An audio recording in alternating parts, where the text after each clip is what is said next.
Bien, en esta oportunidad, quien les habla, la doctora Kira Sigüenza Vázquez, médico asistente del área de ginecología y obstetricia del Hospital de Emergencia de Atevitarte. Vamos a tocar un punto muy importante y uno de los temas más trascendentes, si se puede mencionar así, ya que es una de las principales causas de mortalidad materna. Shock hemorrágico en la paciente obstétrica. Los objetivos de la capacitación es importante conocer los cambios fisiológicos en la gestación, reconocer y prevenir los factores de riesgo de hemorragia posparto, conocer el manejo de primera línea ante un shock hemorrágico reversible, conocer el manejo multidisciplinario ante un shock hemorrágico masivo. Hay que tener en cuenta. Este es un boletín del MINSA del año 2019, en el cual una de las principales causas de mortalidad materna siguen siendo las causas hemorrágicas. En segundo lugar, un trastorno hipertensivo, entre otras causas, las infecciones, los abortos, otras causas de tema directo. Y en un 41% las causas de mortalidad materna indirecta. Entonces, cerca del 61% de muertes maternas se producen durante el puerperio, el 26% durante la gestación y cerca del 11% durante el parto. Entonces, es importante conocer la etiología del sangrado que te puede provocar un shock hemorrágico y muchas veces, eventualmente, una muerte materna. El 74% de las muertes maternas fueron institucionales. Entonces, es importante conocer este tema, tener un protocolo institucional con la finalidad de que esos porcentajes tan altos no ocurran en nuestros servicios de emergencia o en nuestros servicios de shock trauma o incluso en nuestros servicios de ginecología. Bien, hay que tener en cuenta que el flujo uteroplacentario al final del embarazo llega a ser de 600 mililitros por minuto. Entonces, cerca de 6 a 8 minutos la paciente ya puede estar muerta si nosotros no actuamos rápidamente. Bien, hay que tener en cuenta algunos conceptos importantes como la hemorragia posparto, que es la pérdida sanguínea de más de 500 mililitros en un parto vaginal dentro de las 24 horas, la pérdida sanguínea de 1000 mililitros en un parto por cesárea también dentro de las 24 horas, o una hemorragia obstétrica masiva, una pérdida cuantificada de más de 2500 mililitros o alguno de estos conceptos como la caída de una hemoglobina de mayor de 4 gramos, la necesidad de transfusión de 5 unidades de hemoderivados, la necesidad de tratar ya una complicación como la coagulación intravascular diseminada, realizar un proceso invasivo como una histerectomía. Entonces, todas estas causas producen el 50 al 60% de la morbilidad materna y muchas de ellas, cerca del 60%, más del 60% de todas estas admisiones a UCIs en el rango de hemorragias severas. Entonces, hay que tener en cuenta, de repente, las estimaciones visuales es un poco difícil, pero cualquier pérdida, cualquier cantidad de sangre que cause signos hipovolemia o inestabilidad hemodinámica de la paciente, actuar inmediatamente. Bien, entonces, conocer también importante las etiologías de lo cual me puede producir un sangrado o incluso poder prevenirlas. Entonces, tenemos un acrónico importante en la especialidad que son las 4 T's, por orden de frecuencia, el tono, el trauma, el tejido y el trombo. Cuestión de tono, las causas más frecuentes, atonía uterina. Trauma, lesiones de canal cervical, lesiones de canal vaginal, que nos pueden producir hematomas gigantes. El tejido, la retención de restos placentarios y ovulares y trombina, bueno, eh, coagulopatías congénitas, coagulopatías adquiridas, etc. Entonces, al reconocer eh, estas etiologías, nosotros podemos actuar rápidamente para evitar este tipo de desenlaces fatales. Ahora, no solamente existen, si bien habíamos mencionado en la diapositiva anterior, que la mayoría de los casos de muerte materna son durante el puerperio y el parto, pero durante la gestación también existen causas de hemorragia obstétrica. Una de ellas es la placenta previa, el desprendimiento de placenta, la ruptura uterina y la basa previa. Importante tenerlos en cuenta para poder diagnosticar a tiempo y sobre todo actuar inmediatamente. Bien, Hay que tener en cuenta también que existen cambios fisiológicos en toda la economía materna. En esta exposición, básicamente, lo más importante es volver a detallar los cambios fisiológicos cardiovasculares. En este cuadro, muy interesante, menciona que tenemos básicamente 5 ítems importantes en el cual ocurre los cambios fisiológicos. Una de ellas, la frecuencia cardíaca, el volumen sistólico y en el gasto cardíaco se ven incrementados durante la gestación y la concentración de hemoglobina y las resistencias vasculares periféricas se ven disminuidas. El gasto cardíaco alcanza su punto ACME, su punto meseta máximo a las 32 semanas. El volumen sistólico a las 20 semanas y la frecuencia cardíaca a las 32 semanas. La concentración de hemoglobina eh, disminuye a nivel máximo hasta las 36 semanas, de ahí se mantiene, y las resistencias vasculares también va disminuyendo máximo hasta las 20 semanas para luego ir disminuyendo poco a poco. Entonces, todos estos cambios fisiológicos es con la finalidad de prever o prevenir estas pérdidas sanguíneas cuantificables tanto en el parto como en las cesáreas. Entonces, es importante conocerlas para poder tratarlas. Bien, shock. Shock no es nada más que la incapacidad de mantener en homeostasis la perfusión tisular. No es solamente un síndrome clínico asociado a síntomas y signos, sino también está asociado a múltiples procesos intracelulares.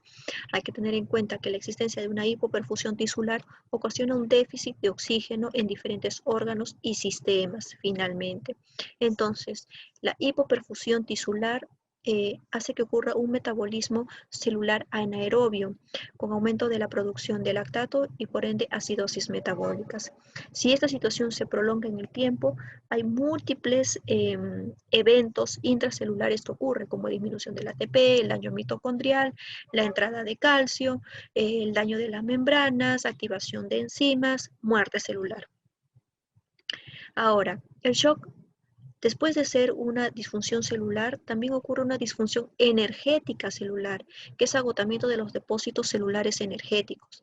Esto ocurre alteración de la función celular, pérdida de la integridad, muerte celular, deterioro multiorgánico, porque esto no solamente ocurre un evento a nivel de un órgano, sino a nivel de la economía de la gestante y por ende, si es que no se actúa a tiempo, muerte.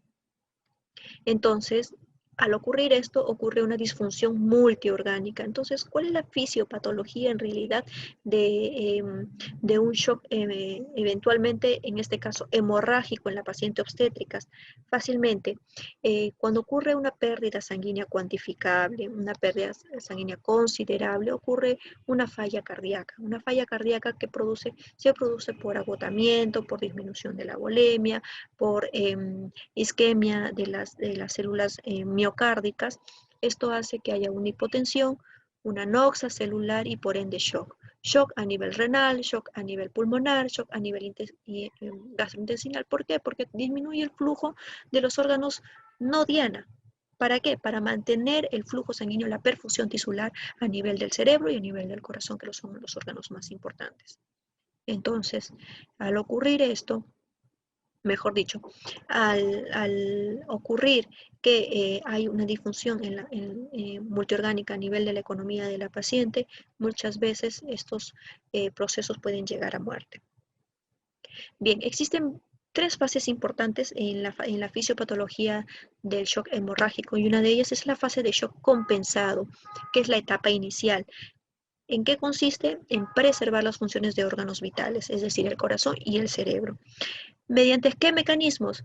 En los primeros 30-60 segundos de pérdida de volemia ocurren los reflejos vasoreceptores. Los reflejos vasoreceptores que se encuentran a nivel carotídeo, a nivel del arco aórtico, hacen que haya una sensibilidad a la disminución de las presiones. Entonces, eso hace que inmediatamente a nivel cerebral diga, no, acá no hay sangre, o está disminuyendo el flujo sanguíneo. Entonces ocurren una serie de mecanismos un poco más tardíos como la liberación de angiotensina, la liberación de ADH con la finalidad de retener sodio y agua para tratar de compensar la volemia perdida. Y hasta las 48 horas, una reabsorción compensatoria a nivel gastrointestinal, a nivel de los capilares, a nivel renal. Es decir, va a haber vasoconstricción de órganos no vitales, como el pie, la piel, los músculos, los riñones, el área esplácnica. 2. Se intenta mantener el gasto cardíaco aumentando la frecuencia cardíaca y la contractibilidad. 3. El volumen efectivo intravascular se mantiene mediante el cierre arteriolar precapilar. 4. Y se favorece la entrada de líquido desde el espacio intersticial al espacio intravascular.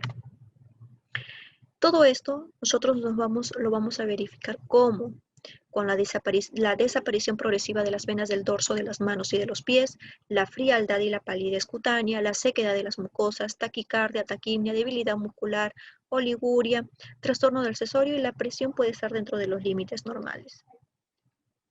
La fase de shock descompensado, ya cuando estos mecanismos iniciales se ven sobrepasados, se ven saturados, hay disminución de los flujos de los órganos vitales. Entonces ya disminuye el flujo a nivel del corazón, disminuye el flujo a nivel cerebral, entonces ya produce más compromiso neurológico, somnolencia, letargia, incluso hasta coma, acidosis y acidemia, porque va a haber un aumento del metabolismo anaerobio, disminución de la contractibilidad miocárdica, porque va a haber disminución de su flujo sanguíneo, y la inhibición de la respuesta a las catecolaminas. ¿Cómo lo vemos nosotros?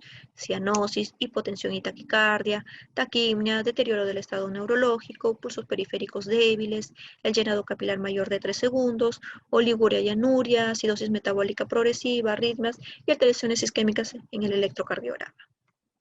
Bien, y la fase de shock irreversible, que es el desarrollo de falla multiorgánica y muerte finalmente, es cuando vemos este cuadro acá muy interesante en el que normalmente hay una relación importante entre el consumo de oxígeno y el tiempo en estados de hipovolemia o estados de pérdidas sanguíneas.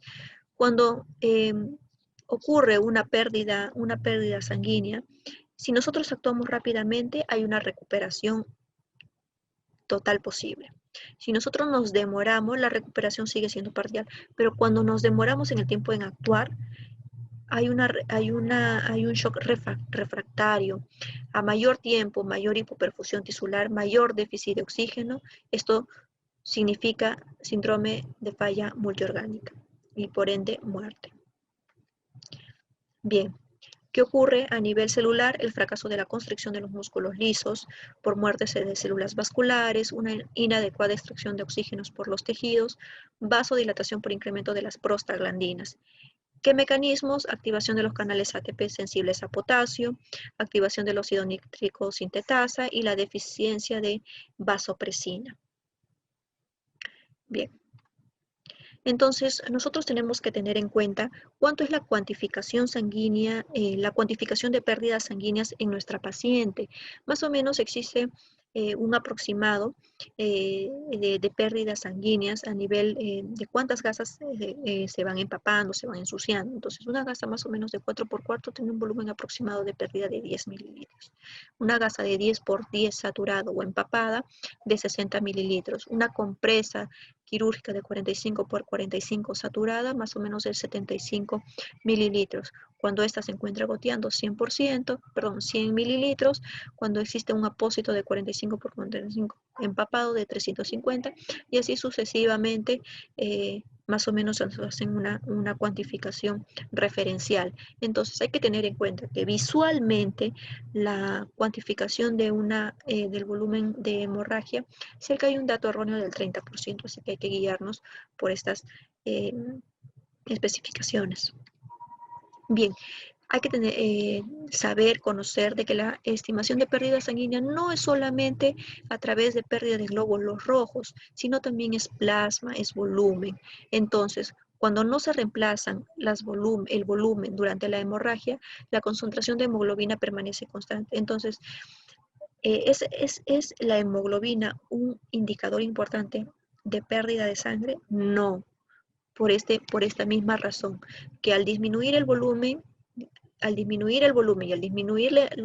los glóbulos rojos, se sigue concentrando en la hemoglobina, es decir, vamos a tener de por sí un valor alterado, pero concentrado, que no nos dice nada. Entonces la hemoglobina no sirve para estimar pérdidas sanguíneas. Existe un cuadrito ya de bastante tiempo de la TLS donde hay una clasificación clínica tanto por cuantificación de pérdidas como una guía de aproximado de reposición de fluidos y de hemoderivados. Lo clasifica en 4 grados. En el grado 1, cuando las pérdidas es hasta 750, grado 2 de 750 a 1500, grado 3 de 1500 a 2000 y grado 4 más de 2000, que es más del 40% del volumen total sanguíneo. Entonces, existen ciertos parámetros clínicos que se modifican cuando ocurren a nivel de esos diferentes grados. La frecuencia cardíaca en el grado 1 se mantiene normal, a partir del grado 2 ya hay mayor aumento de la frecuencia cardíaca, la presión arterial se mantiene normal hasta el grado 2, y en el grado 3 o 4 ya empieza a disminuir, incluso la diuresis también empieza a disminuir o verse considerable, una oliguria o una anuria, en el grado 3 y 4, el estado mental también, y a partir del grado 3 y 4 ya hay la necesidad de transfusión de hemoderivados. Hay un índice importante que es el índice de shock, en el cual es un indicador importante que puede predecir hipovolemia.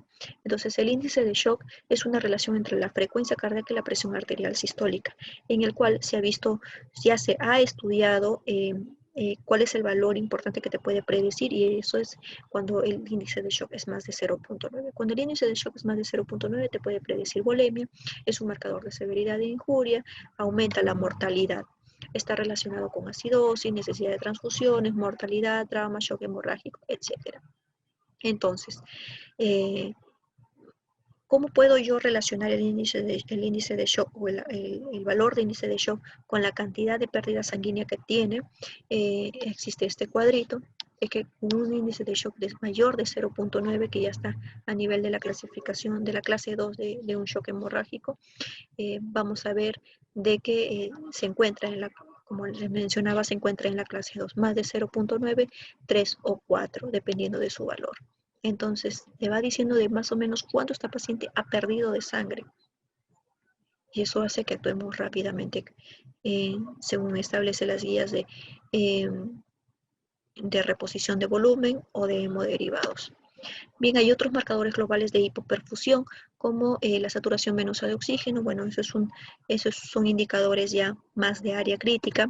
El lactato también es un valor importante que te predice hipoperfusión, te predice metabolismo anaerobio. También los déficits de base, también en cuanto estén aumentados, te predice el porcentaje de mortalidad. Bien, entonces, ¿cuál es el manejo inicial de una persona con shock hemorrágico? De cajón, ABCD. Entonces, pedir ayuda, porque no solamente es un trabajo, no es un trabajo del médico ginecólogo, es un trabajo multidisciplinario que puede involucrar banco de sangre, que puede involucrar médicos intensivistas, que puede involucrar hasta el anestesiólogo. Entonces, es importante que todos hablemos en el mismo idioma para poder intervenir rápidamente y efectivamente a una paciente con este tipo de eventos. 2, manejo de vía aérea, tratar de que mantener una saturación por encima del 90%, C, circulación, restitución de líquidos y de hemoderivados, D, manejo de medicamentos de uterotónicos o el estado neurológico, E, control término, y F, si es una gestante, tratar de lateralizar el útero hacia la izquierda. Bien, entonces existen 3 importantes mecanismos de acción en el cual hay que compensar en esta paciente. Uno de ellos, la fluidoterapia, que es en una etapa inicial. 2, los hemoderivados y los antifibrinolíticos. Y 3, la cirugía cuando cuando ya no se puede con el tratamiento médico. Entonces, la mortalidad materna se ha visto reducida por el tratamiento de fluidos, transfusiones sanguíneas, reposición de factores de coagulación, mejoría de técnicas quirúrgicas y la capacitación del equipo. Como les menciono, este es un trabajo multidisciplinario. Entonces, este es un cuadrito importante que quiero que lo tengan en cuenta porque les mencionaba hace un momento que la hemoglobina no es un indicador de pérdida aguda. Mencionaba, Tenemos un hematocrito de 45. Sabemos que el volumen sanguíneo está compuesto por eritrocitos, por glóbulos rojos y plasma. Entonces, en una hemorragia aguda, una hora más tarde, vamos a ver que ha habido pérdida de plasma y de volumen sanguíneo, y de glóbulos rojos. Entonces, el hematocrito va a estar igual. Cuando hay una reposición salina, vamos a ver de que nosotros estamos reponiendo plasma, estamos reponiendo volumen. Entonces, el valor recién se va a denotar cuando cuando vamos a reponer fluidos, porque va a haber ahí sí una anemia dilucional. O sea, el concentrado de glóbulos rojos a nivel intravascular se va a ver diluido por la mayor cantidad de volumen plasmático, y la hemoglobina o el hematocrito va a caer. Recién es un valor real, aparentemente real. Entonces, cuando nosotros reponemos paquetes globulares, nuevamente este se vuelve a compensar. Hay que tener en cuenta entonces nuevamente enfatizar que la hemoglobina no es un indicador de pérdida aguda. Entonces, la transfusión de hemoderivados, en el tratamiento inicial, la reposición de fluidos endovenosos resulta más importante que la recomposición de la masa globular. ¿Por qué? Porque la paciente no se muere de anemia aguda, la paciente se muere de hipovolemia, es decir, de volumen. Entonces, iniciar la reposición con cristaloides o coloides, continuar luego con glóbulos desplasmatizados de acuerdo a las pérdidas estimadas. Entonces, ¿qué es importante? Administración de 2 vías periféricas de grueso calibre 14 o 16. Debe iniciarse con rapidez y no esperar los valores de hemoglobina. Evitar la fluidoterapia excesiva, porque esto puede ocurrir una coagulopatía dilucional. Y algunos coloides también pueden inhibir la agregación plaquetaria. En todos estos momentos de la etapa inicial, nosotros ya debemos tener un diagnóstico de causa de esta hemorragia por parto, que puede llegar hasta un shock hemorrágico masivo. Bien, entonces es importante tener en cuenta que en conjunto con banco de sangre, la relación de transfusiones de hemoderivados es de 1-1-1, un concentrado de plaqueta globular, un concentrado de plasma fresco congelado y una unidad de plaquetas. Entonces, hay que tener este tipo de relación, porque cuando nosotros queremos transfundir las pérdidas, no solamente se pierde hemoglobina, no solamente se pierde glóbulos rojos, se pierde factores de coagulación, se pierden plaquetas. Entonces, todo ello hay que reponer. ¿Por qué? Porque pueden venir eventos adversos, pueden venir complicaciones como la coagulopatía dilucional, puede venir plaquetopenia dilucional o disminución de los factores de coagulación, porque solamente hemos repuesto glóbulos, paquetes globulares. Entonces, existe un protocolo de transfusión masiva en pacientes obstétricos del año 2016 del Junior Obstetrics Gynecology. Entonces, en el que menciona que en un primer momento hay que tener en cuenta, debemos tener a la mano 6 unidades de plaquetas globulares, 6 unidades de plaquetas de plasma fresco congelado y 6 unidades de plaquetas y 10 unidades de crioprecipitados. Cuando observamos de que existe un sangrado, de que continúan los sangrados a pesar de la reposición, de que continúa la presión sanguínea disminuida por debajo de 90 o la frecuencia cardíaca por encima de 120, debemos ir al siguiente round. Si persiste el uso de ácido tranexámico endovenoso cada 10 minutos. Ojo, que el ácido tranexámico en las primeras 3 horas es muy importante y tiene mucho más efectividad que usarlas después de las 3 horas. Y si a pesar de ello volvemos a usar nuevamente las 6 unidades de paquetes globulares, de plasma y de plaquetas, empezamos nuevamente con el round 1. Bien, todos estos protocolos obviamente hay que tener en cada institución un protocolo personalizado de cada institución.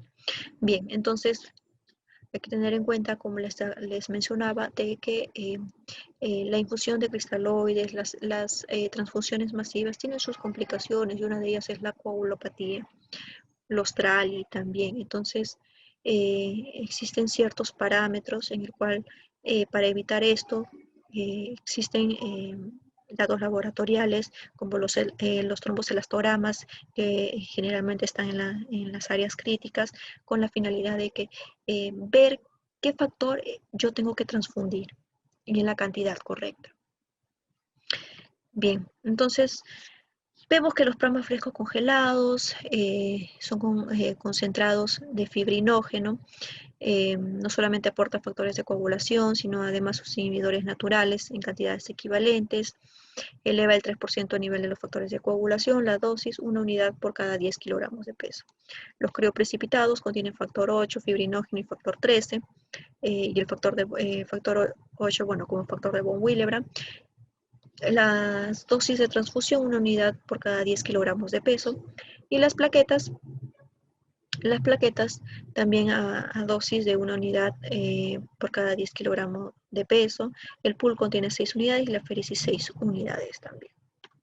Entonces, hay que tener en cuenta, importante conocer en cuánto me eleva cada concentrado globular, cada concentrado de los hemos derivados. El paquete de células de glóbulos rojos me eleva el valor de la hemoglobina en 1 gramo, las plaquetas en 5.000 a 10.000, el plasma fresco congelado te aumenta el fibrinógeno en 10 miligramos y el crioprecipitado también me aumenta el fibrinógeno en 10 miligramos. Bien, entonces, como flujograma de atención hay que tener en cuenta que en una eventual hemorragia obstétrica masiva hay que solicitar ayuda, al anestesiólogo, al hematólogo, a medicina intensiva, con la finalidad de que, como les digo, esto es un manejo multidisciplinario.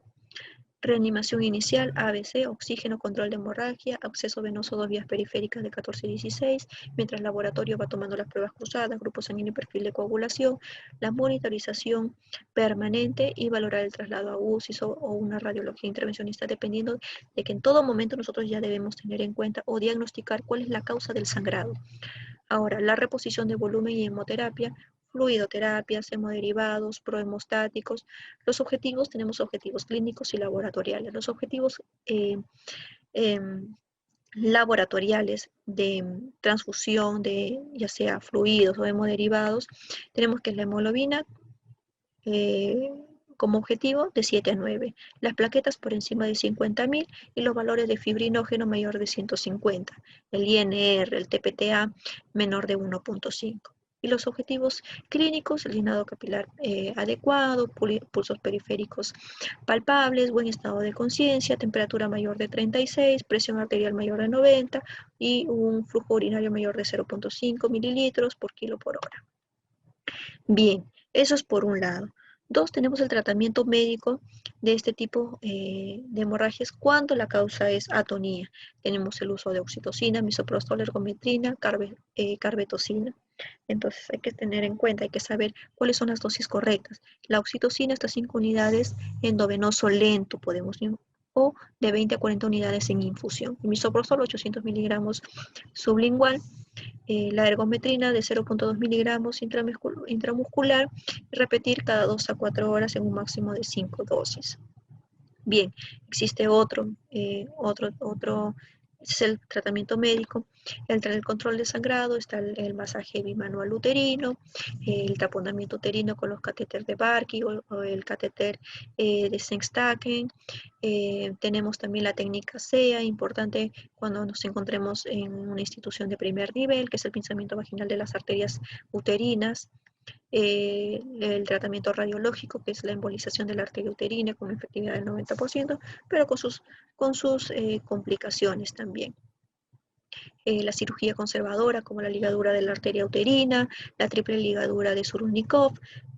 ¿Cuál es la triple ligadura? La ligadura de la arteria uterina, la ligadura de la arteria de Samson de los ligamentos redondos y la ligadura de la arteria tubovárica, además de la ligadura de la arteria ilíaca interna y las cinturas de compresión Belinch y Hyman. Y la cirugía radical, que es la cirugía, la histerectomía finalmente, ¿no? Bien, eso ha sido todo. Muchísimas gracias.